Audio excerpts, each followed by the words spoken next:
नमस्कार। आज मैं तैमूर और उस जैसे खूनी भेड़ियों, दरिंदों, आक्रांताओं के बारे में बात कर रहा हूँ, जिनके नाम के ऊपर कुछ लोग अपने बच्चों के नाम तक रख लेते हैं। स्पेसिफिकली मैं सैफ अली खान और उसके बेटे की बात कर रहा हूँ। हो सकता है सैफ अली खान को इतिहास के बारे में ज़्यादा ना पता हो, क्योंकि उन्होंने अभी कुछ दिनों पहले एक इंटरव्यू में भी कहा था कि अंग्रेज़ों के आने से पहले तक हिंदुस्तान नाम की कोई चीज़ नहीं थी। मुझे उससे ये लगा कि मुझे उनको इतिहास के बारे में थोड़ा सा बता देना चाहिए, क्योंकि उनका काम है एक्टिंग करना। वो एक बहुत अच्छे कलाकार हैं और वो अगर अपना ध्यान एक्टिंग में लगाएं तो बेटर रहेगा। इतिहास को छोड़ दें और लोगों के लिए जो विद्वान हैं उनके पास तो समय भी नहीं है कि वो जाके इतिहास को किसी लाइब्रेरी में बैठ के या किताबें खरीद कर पढ़ सकें। तैमूर एक नृशंस हत्यारा था और उसके नाम के ऊपर नाम रखना यही जाहिर करता है। अब आप सोचिए, तैमूर जब बड़ा होगा और उसको अपने नाम के बारे में पता चला, I am sure he will be an intelligent wise man, और वो अगर हिस्ट्री पढ़ेगा या उसके दोस्त या उसके पियर्स, उसके सहपाठी उसको बताएंगे कि तैमूर तो एक खूनी दरिंदा था, तो उसको बुरा नहीं लगेगा। तो आप देखिए, एक रावण था जो महाज्ञानी, महायोगी और एक बहुत महान योद्धा था, दार्शनिक था। उसने सिर्फ एक अपराध किया था, एक स्त्री का अपहरण किया था, जिसकी सजा के रूप में तमाम हिंदू साम्राज्य ने, हिंदुओं ने और उनके पूरे किताबों ने उनके अपने बच्चों का नाम कभी रावण नहीं रखा। मैं ये बात स्पष्ट कर देना चाहता हूँ कि मैं किसी मुस्लिम व्यक्ति या समुदाय के प्रति कि उनके अगेंस्ट नहीं बोल रहा हूँ।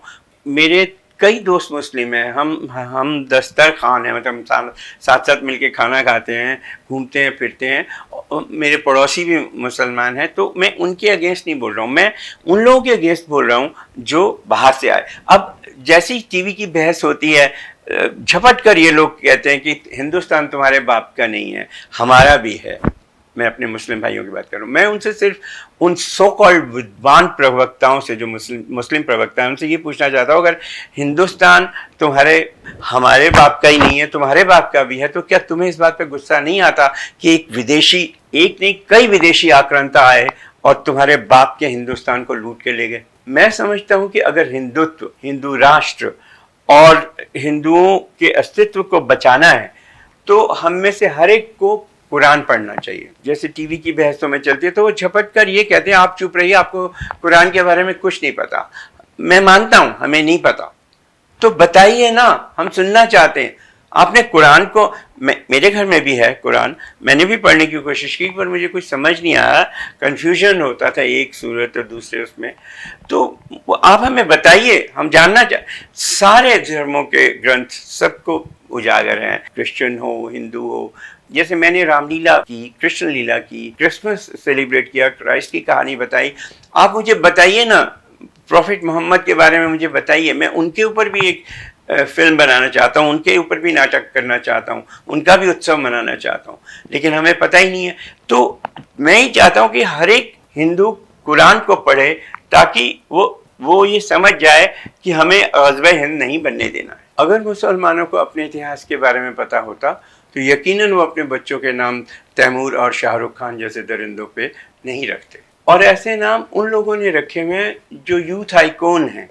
ये शायद नहीं जानते कि उनके रखे हुए नामों का अर्थ क्या है। वैसे मुझे कोई एतराज़ नहीं कि वो अपने बच्चों का क्या नाम रखते हैं, बस मैं केवल ये चाहता हूँ कि वो बच्चे और वो खुद माँ बाप उन नामों का अर्थ समझें, उनकी गहराई समझें, और उनकी गहराई, उनके अर्थ समझने के बाद हो सकता है वो दोबारा से विचार करें और शायद नाम परिवर्तन के बारे में सोचें। मैं हमेशा अपने डिस्कोर्सेस में तथ्यों पर आधारित अपनी बात कहता हूँ, किसी के प्रति घृणा से प्रेरित होकर नहीं कहता। अगर आप महमूद गजनवी, मोहम्मद गौरी, कुतुबुद्दीन ऐबक, तुगलक और लोदी वंश के सुल्तानों और मुगलों को आक्रांता मानते हैं, तो आज मैं क्रूरता में जो इनका बाप था उसके बारे में बताना चाहता हूँ। जुल्म सितम में इन सब का बाप था तैमूर। मैं मेटाफोरिकली नहीं कह रहा हूँ, हकीकत बयान कर रहा हूँ। सब जानते हैं हिंदुस्तान किसके बाप का है। दरअसल जो पूछते हैं उन्हें भी पता है कि उनके दादा परदादा भी हिंदुस्तानी थे। तैमूर एक मंगोल था।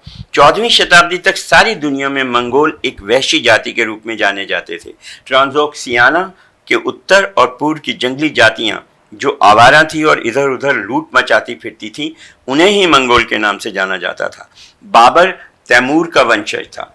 उसकी मां चंगेज खान के वंश से थी। इससे ज्यादा खूंखार और कुख्यात क्रेडेंशियल्स किसी के नहीं हो सकते थे। तुर्क और मंगोल वंशों में बाबर को अपने बाप के तैमूरी वंश से संबंधित होना अधिक अच्छा लगता था। बाबर मानता था कि उसका बाप एक तुर्क था।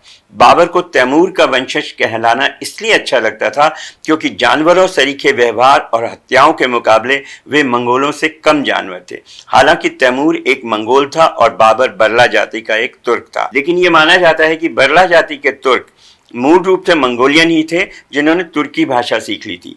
पश्चिमी देशों ने इतिहास में बाबर द्वारा हिंदुस्तान में स्थापित वंश को मुगल वंश नाम दिया, जो कि ईरानी शब्द मंगोल का अपभ्रंश है। शायद दुनिया ने यह नाम उनकी दरिंदगी को देखकर दिया था। तुर्क और मंगोल दोनों मंगोलियन प्रदेश से आते थे, वहीं से जहां से हूण आकर दुनिया भर में गदर मचाते थे। ये सब कुछ शायद थोड़ा उलझन से भरा है, पर तैमूर की पृष्ठभूमि में तैमूर को समझने के लिए इन सब का जिक्र जरूरी है। आसान शब्दों में यूं समझिए कि उन दिनों लोग फैशन के मुताबिक अपने को तुर्क या मंगोल कह लिया करते थे। बाबर ने चंगेज खान के वंश की एक शहजादी से विवाह किया था। उस हिसाब से वो मंगोल वंश का गुरगन था, अर्थात उनका दामाद था। कुल मिलाकर ये कि तैमूर तो करेला था ही, वो चंगेज खान के वंश से रिश्ता जोड़कर नीम पर भी चढ़ गया था। मतलब हत्या, लूटपाट, बलात्कार और नृशंसता में 1398 तक वो हूणों को भी पीछे छोड़ चुका था। तैमूर ने 1398 ईस्वी में हिंदुस्तान पर हमला किया था। 1001 ईस्वी से लेकर 1025 तक महमूद गजनी ने भी कई हमले किए थे, लेकिन फिर हिंदू राजाओं ने 150 वर्षों तक उसे और उस जैसे क्रूर आक्रांताओं को हिंदुस्तान में घुसने से रोके रखा। 1192 में मोहम्मद गौरी आया और वहां से हिंदुस्तान की बदकिस्मती शुरू हुई। फिर तो जैसे इन विदेशी आतताइयों का तांता लग गया। गौरी ने कुतुबुद्दीन ऐबक को दिल्ली के कारोबार को देखने के लिए रखा और खुद अफगानिस्तान चला गया। वो दिल्ली का सुल्तान बना रहा, लेकिन साम्राज्य ऐबक के तले। 1206 में गौरी के मरने के बाद ऐबक सुल्तान बना। फिर 1398 ईस्वी तक, मतलब जब तक तैमूर आया, तब तक इल्तुतमिश, रजिया बेगम, खिलजी और तुगलक वंश के सुल्तान आए। तैमूर जैसा खूनी दरिंदा इतिहास में न उससे पहले हुआ था न उसके बाद, हिटलर भी नहीं। उसे समझने के लिए ये जरूरी है कि 1398 में उसके हिंदुस्तान पर आक्रमण करने के दौरान क्या क्या हुआ उसे समझा जाए। संक्षेप में मैं आपको बताता हूँ। 22 सितंबर 1398 को तैमूर मंगोलों की एक सेना लेकर आया और इंडस नदी के किनारे आकर रुक गया। ये नदी अफगानिस्तान के पहाड़ी दर्रों के बाद पहला प्राकृतिक अवरोध है और हिंदुस्तान को सुरक्षा देता था। यहाँ उन्होंने 2 दिन में नावों का एक पुल तैयार किया और दिल्ली की ओर बढ़ चले। पिछली 2 शताब्दियों से उनके खूंखार जानवर जैसे गुंडे आते रहे थे। ये लोग सिपाही नहीं थे, लुटेरे थे। आमने सामने की लड़ाई में वे टिक नहीं पाते थे। कवि अमीर खुसरो जब 12 वर्ष के थे तब उन्हें दमास्कस में तैमूर ने कैद कर लिया था और समरकंद भेज दिया था। कुछ समय के लिए वे उनकी कैद में रहे थे। उन्होंने कैद से छूटने के बाद आकर एक किताब लिखी, इब्न अरब शाह अजीब अल मकदूर फी नवाब तैमूर, जिसका अंग्रेजी अनुवाद एक अंग्रेज लेखक जे.एच. सैंडर्स ने अपनी पुस्तक तैमूर लेन के नाम से 1936 में किया। उसमें बताया गया है कि मंगोलों की त्वचा इतनी रूखी और कठोर थी कि उनसे चमड़े के जूते बनाए जा सकते थे। उनके गंदे जिस्मों पर जुएं रेंगती रहती। 1723 में शराफुल-दीन ने अपनी किताब जफरनामा में लिखा है कि सामान्यतः दिल्ली सल्तनत के लिए ऐसी हमलावर टुकड़ियों का लूटपाट के लिए घुस आना कोई नई बात नहीं थी, ना ही इतनी चिंताजनक थी। इसका अंग्रेजी में किया गया अनुवाद उपलब्ध है। शराफुल-दीन तैमूर के बेटे शाहरुख का दोस्त था, लेकिन 1398 में दिल्ली की परिस्थितियां राजनीतिक रूप से सामान्य नहीं थी। पहले तो यह स्पष्ट नहीं था कि दिल्ली में शासन किसका था। 10 साल पहले फिरोज शाह की मृत्यु के बाद दिल्ली के तख्त के कई दावेदार उत्पन्न हो गए थे। अभी जो 2 राजा थे उनमें मल्लू खान प्रमुख था। वो एक शक्तिशाली अमीर महमूद शाह की कठपुतलियां मात्र थे। दूसरा, इस बार मंगोलों का नेता कोई साधारण व्यक्ति नहीं था। ये वो व्यक्ति था जिसके आतंक से लोग थरथराते थे। वैसे उसका नाम तैमूर था, पर वो थोड़ा लंगड़ा कर चलता था, इसलिए उसे तैमूर लंग कहते थे। पश्चिम जगत में उसे तैमूर लेन के नाम से जाना जाता था। 1588 में क्रिस्टोफर मार्लो द्वारा लिखे नाटक टैम्बुरलेन द ग्रेट में मार्लो ने उसे ईश्वर का कोड़ा, चाबुक, स्करेज ऑफ गॉड नाम दिया था, मतलब वो ईश्वर का चाबुक था। उसके अनुसार जब वो बेबीलोन को जीतने पहुंचा तो वहां उसने और उसके सैनिकों ने जो बर्बरता दिखाई वो अत्यंत भयानक थी। उसने बेबीलोन के हर बच्चे, मर्द और औरतों को बांधने का हुक्म दिया और उन्हें पास की एक झील में फिकवा दिया। उसके मन में इतनी घृणा थी कि उसने कुरान की एक प्रति को भी जला दिया और घोषणा की कि वो खुदा से भी बड़ा था। एक अरबी लेखक के अनुसार तैमूर 60 वर्ष का होने के बावजूद भी एक पत्थर की चट्टान जितना मजबूत था। 5 साल पहले उसने बगदाद पर कब्जा कर लिया था। 3 साल पहले उसके गुंडों ने रूस में घुसकर मॉस्को से 200 मील दूर तक तबाही मचा दी थी। लेकिन 1221 तक हिंदुस्तान को मंगोलों से कोई गंभीर खतरा नहीं हुआ था। 1221 में चंगेज खान अपने लुटेरों के साथ इंडस नदी तक आ पहुंचा था, पर वो वहीं रुक गया था। उसने आगे जाने की जरूरत नहीं समझी थी। अब जिस समय की बात मैं कर रहा हूं, अर्थात 24 सितंबर 1398 के दिन इंडस नदी को पार करने के बाद तैमूर दक्षिण पूर्व में स्थित दिल्ली की ओर बढ़ने लगा। ख्वांद आमिर ने 16वीं शताब्दी के आरंभ में तैमूर की जीवनी लिखी थी, जिसका नाम है हबीबल सियार। इसका 1900 में अंग्रेजी अनुवाद किया गया। इसमें लिखा है कि किस प्रकार तैमूर का लश्कर केवल राह में आए गांव कस्बों को लूटने, उन्हें जलाने और बर्बाद करने के लिए ही रुकता था।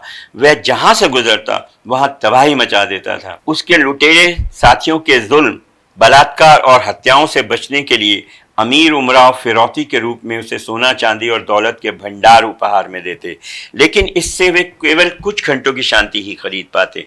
किसी न किसी बहाने मुआवजे की रकम को लेकर उनमें बहस छिड़ जाती और बाबर द्वारा लिखित बाबरनामा में इसके जिक्र के अनुसार उन्हें अपने पिछले पापों की सजा देने के लिए तैमूर कत्लेआम का हुक्म दे देता था। दरअसल उस मध्यकालीन युग में किसी भी लुटेरे की स्वामी भक्ति इस बात पर निर्भर करती थी कि उसका नेतृत्व कर रहा सेनापति उन्हें लूट के कितने अवसर दे पाएगा। बाबरनामा के अनुसार तैमूर इन जानवरों को नियंत्रित करने की स्थिति में नहीं था। वो जल्दी दिल्ली पहुंचना चाहता था। उसकी जल्दबाजी का एक मुख्य कारण उन शवों से, उन लाशों से उठती दुर्गंध थी जिन्हें उसके खूंखार सिपाहियों ने मार डाला था। उसने केवल उन लोगों की जान बख्शी थी जो उसके लूट के अभियान में उसका साथ देने को तैयार थे या जिन्हें उसकी लुटेरी सेना भविष्य में गुलाम बनाकर रखेगी, और ऐसे लोगों की संख्या काफी मात्रा में बढ़ चुकी थी। तैमूर दिसंबर के पहले सप्ताह में दिल्ली की सीमा तक पहुंच गया। दिल्ली में मल्लू खान एक कठपुतली राजा महमूद शाह के नाम पर राज कर रहा था। 12 दिसंबर को मल्लू खान और तैमूर के बीच एक झड़प हुई, जिसमें तैमूर ने आसानी से मल्लू खान को वापस किले में लौटने पर विवश कर दिया, और इस झड़प के बाद उसने दिल्ली के 50,000 लोगों की जानें ले ली। मैं लंतरानी नहीं हाँक रहा, ये सब ऐतिहासिक दस्तावेजों में दर्ज है। तैमूर के कैंप के बंदी सोच रहे थे कि दिल्ली तैमूर को भगा देगी। ये वो दिल्ली है जो इस समय फिरोजशाह कोटला में जिसके खंडरात हैं, रूइंस हैं। अपनी खुशी को वो बंदी दबा नहीं सके और सजा के रूप में तैमूर ने ऐलान किया कि उसका हर सिपाही अपने कैद के हर वयस्क बंदे की गर्दन काट दे। ये लिखा हुआ तथ्य है कि 1 घंटे के अंदर उसके हुक्म की अदूली की गई। दीन धर्म को मानने वाले बूढ़ों को भी कत्ल करना पड़ा, जिन्होंने अपने सारे जीवन में एक भेड़ भी नहीं काटी थी। 17 दिसंबर को महमूद शाह और मल्लू खान अपने 10,000 घोड़े, 40,000 पैदल सिपाही और युद्ध कुशल हाथियों के एक बड़े काफिले के साथ दिल्ली के दरवाजे से बाहर निकले, लेकिन तैमूर की मक्कारी के आगे उनकी नहीं चली और वे हारकर भाग गए। अगले दिन तैमूर विजय के जश्न मनाता दिल्ली में घुसा और अपना दरबार लगाया। शहर के रईस अपनी दौलत के साथ उसके कदमों में लौट गए और उससे प्राणों की भीख मांगी। तैमूर ने अपने सिपाही खजांचियों के साथ कर दिए ताकि वे रहम के बदले तैमूर द्वारा तय की रकम इकट्ठी कर सकें। तैमूर ये सब प्रबंध करके अपने टेंट में जश्न मनाने चला गया। शहर में स्थिति कैसे अचानक बिगड़ी और कैसे सारे शहर में लूट मार करके आग लगा दी गई, इसके बारे में इतिहासकारों के कई मत हैं। तैमूर का हर सिपाही सोने के आभूषणों से लदा था। हर सिपाही कम से कम 20 और अधिकतम 250 नए गुलामों को हाँक रहा था, अपने साथ समरकंद ले जाकर बेचने के लिए। इन सब के बीच तैमूर अपनी रंगरलियों में मस्त था। वो दिल्ली में और 10 दिन रुका। इस दौरान उसने पड़ोसी राजाओं से जान माल की सुरक्षा के बदले फिरौती वसूल की।